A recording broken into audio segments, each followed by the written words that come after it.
Yeah, hello again, folks. And just a little update about the whole gas tank fuel pump situation. Did a little work today. I was going to get this all cleaned off and painted and welded up first because I remember there's some holes there, but I took all the rust off and look what else we found. Lots of little pinholes. And you can't really tell, but I tried to weld these up and failed miserably at it. Just cannot seem to weld sheet metal for some reason. Let's get this back here.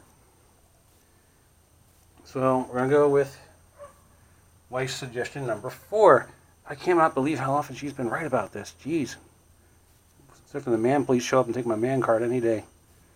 But she suggested the epoxy putty to fill up the holes. And that's the direction we're going to go in. Ooh, lighting effect.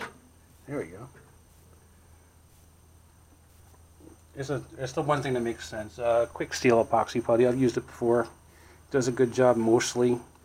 Doesn't work too good on exhaust manifolds. I've tried on the cracked exhaust manifold I have, and it only lasts about a week before it falls out. But we got the tank cleaned up, and we painted everything else. Make it all look really nice and spiffy. Everything else looks good except for that right there, which we'll attack tomorrow. And once we get it going again, we'll let you know what's going on.